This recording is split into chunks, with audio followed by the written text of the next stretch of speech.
बीकानेर संभाग में एक्शन के अंदर पुलिस। इस वक्त की बड़ी खबर, आईजी ओम प्रकाश पासवान के निर्देशन में चारों जिलों में एक बड़ी कार्रवाई की गई है। जेल में मोबाइल से अपराधियों से संपर्क रखने वाले रडार पर, साथ ही बाल सुधार गृहों का भी औचक निरीक्षण किया गया। जेल में मोबाइल के इस्तेमाल पर रोक को लेकर मुख्यमंत्री भजनलाल शर्मा गंभीर हैं, तो पिछले दिनों गृह राज्य मंत्री जवाहर सिंह बेढम ने भी निर्देश दिए थे। आज चारों जिलों में पुलिस की 223 टीमों ने 786 स्थानों पर दबिश दी। मेरे सहयोगी लक्ष्मण राघव जुड़ गए। Lakshman, good morning. सुबह सुबह एक बेहतरीन खबर इसलिए क्योंकि अपराधियों को पता भी नहीं चला हुआ कि कब उन पर कार्रवाई की गई, कब पुलिस उनको रडार पर ले गई। बिल्कुल, वेरी गुड मॉर्निंग विजेंद्र, आप ठीक कह रहे हैं। आज सुबह ही इस कार्रवाई को अंजाम दिया गया है। खास बात यह है कि बीकानेर, श्रीगंगानगर, हनुमानगढ़, अनूपगढ़ चारों जिलों के एसपी वहां पर लोकल लेवल पर मॉनिटरिंग कर रहे हैं। रेंज कार्यालय जो है आईजी ओम प्रकाश पासवान की अगुवाई में कार्रवाई हुई है। खास बात यह है विजेंद्र, आपको ध्यान होगा वीसी में भी मुख्यमंत्री ने इस बात पर खासी नाराजगी जताई थी कि जेलों में मोबाइल्स का प्रयोग हो रहा है। तो आज की जो कार्रवाई रही रेंज आईजी के द्वारा, उसमें खास तौर पर यह फोकस रहा कि जेल में बंद अपराधियों का नेटवर्क किससे जुड़ा हुआ है, मोबाइल से किससे बात करते हैं।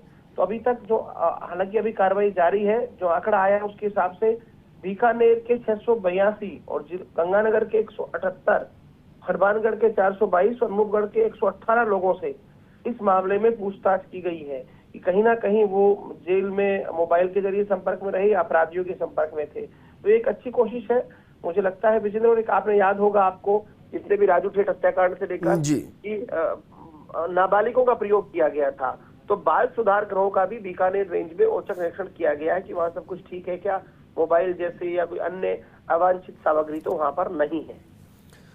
बिल्कुल लक्ष्मण, और जरा बताइए, इस दौरान कुछ गिरफ्तारियां भी हुई है या बस दबिश देकर पूछताछ हुई है? देखिए, राउंड अप किए गए हैं, डिटेन किए गए हैं, लेकिन विजेंद्र जैसा कि मैंने आपको बताया कि अभी कार्रवाई चल रही है, तो आधिकारिक आंकड़ा अभी जारी नहीं किया गया है कि कितने लोगों की गिरफ्तारी अभी तक हुई है जी। तो ये कार्रवाई मुझे लगता है 11 बजे खत्म हो जाएगी, तभी आधिकारिक तौर पर पूरा चारों जिलों के आंकड़े सामने आ पाएंगे। लक्ष्मण, एक और सवाल, क्योंकि बाल सुधार गृह के अंदर जिन बच्चों को, जिन नाबालिग को गैंगस्टर इस्तेमाल कर रहे हैं, वो नाबालिग की श्रेणी में आते जरूर हैं, लेकिन नाबालिग होते नहीं है, क्योंकि वो 17 साल 16 साल के आसपास के होते हैं और उससे पहले आदतन अपराध कर चुके होते हैं। आपको लग रहा है कि पुलिस को इस कड़ी को तोड़ने की जरूरत है, क्योंकि यहाँ एक संगीन अपराध घटता है, लेकिन उस संगीन अपराध के बाद एक कठोर सजा नहीं हो पाती क्योंकि नाबालिग होता है। इसकी बात तो आप ठीक करें, लेकिन जुवेनाइल जो लो है उसको ब्रीच नहीं किया जा सकता। तो मुझे लगता है इसमें और सावधानी की जरूरत है। आप ठीक कह रहे हैं, हमने लगातार देखा है उनकी उम्र इतनी होती है कि वो उस कानून के दायरे में आते हैं, लेकिन उनका मस्तिष्क जो है, जिस तरह के वो अपराध करते हैं, जिस तरह से वो घटनाओं में शामिल होते हैं, वो बहुत ज्यादा एक तरह से कहा जा सकता है दुर्दांत भी होता है। जब हत्या जैसे अपराध में शामिल हो कोई बालक अपचारी, तो आप समझ सकते हैं। लेकिन अब चूंकि कानून यही कहता है, लेकिन इसमें सबसे ज्यादा जरूरी चीज है, पिछले दिनों गृह राज्य मंत्री जवाहर सिंह बेढम जो बीकानेर आए, तो उन्होंने भी इस बात पर जोर दिया कि बाल सुधार गृहों का औचक निरीक्षण हो, वहां पर मोबाइल ना पहुंचे, नशीले पदार्थ ना पहुंचे, ये सब चीजें जो है कम से कम मुकर्रर की जाए तो हो सकता है प्रभाव पड़े। ठीक है लक्ष्मण, आप हमारे साथ बने रहिए। हमारे साथ बीकानेर रेंज के आईजी ओम प्रकाश पासवान जी जुड़ गए हैं। Om Prakash Paswan ji, good morning. जी नमस्कार सर। जिस तरीके से कार्रवाई की गई है, जरा एक बार बताइए ना कि मकसद क्या था, कि अपराधी जो जेल में उनके नेटवर्क को तोड़ना, या फिर उस नेटवर्क को तोड़ते हुए, क्योंकि आचार संहिता लग गई है, इलेक्शन को प्रभावित ये लोग ना करें, जेल में बैठकर उसको रोकना? अभी हमारे पास ये सूचनाएं आ रही थी कि लोग जो जेलों में बंद अपराधी हैं उनके संपर्क में हैं, और कुछ दिनों पूर्व बाल सुधार गृह से भी जो अपचारी हैं वो लोग बाहर निकले थे और उनके द्वारा अपराध कारित करने की संभावना थी। इसके मद्देनजर रेंज स्तर पे ये सूचना एकत्रित की गई और लगभग ऐसे 1300 लोग हैं जो बीकानेर, हनुमानगढ़, गंगानगर और अनूपगढ़ के लोग हैं जो कि जेल में बंद आपराधिक तत्वों के संपर्क में थे। तो इनके पूरे जो सोशल मीडिया डिटेल्स खंगाले जा रहे हैं, इनके विषय जानकारी प्राप्त की जा रही है जी, और जिससे कि ये पता चल सके कि कहीं आने वाले समय में जो मतदान होना है उसमें ये विघ्न न डालें, उसके साथ ही किसी भी बड़े अपराध को रोका जा सके। सर, अमूमन जब इस तरीके से कार्रवाइयां होती हैं तो जिसकी बहुत लंबे वक्त से खोज कर रही होती है पुलिस, कई बार ऐसे संगीन अपराधी भी हाथ लग जाते हैं। कुछ ऐसा इस दौरान घटा और दूसरा कुछ हथियार भी इस दौरान जब्त हुए क्या कहीं से? अभी प्रारंभिक तौर पे सभी जगह रेड दिया जा रहा है और लगभग 50 लोग की गिरफ्तारी हो चुकी है। जी। तो ये शाम तक ये पूरा ये रेड की कार्रवाई चलेगी, उसके बाद ही मैं बता पाऊंगा। पर मेरा ये कहना है कि जो भी लोग आपराधिक तत्वों के साथ संपर्क में रहते हैं या जेल में अनावश्यक उनके साथ वार्ता करते हैं, ये सावधान हो जाए, क्योंकि पुलिस इन पर सख्ती से निपटेगी। सर एक और सवाल, क्योंकि 786 जगहों पर दबिश दी गई है, ये निर्धारित किए गए थे 786 जगह या बस ये इस तरीके से कैलकुलेशन में 786 हो गए?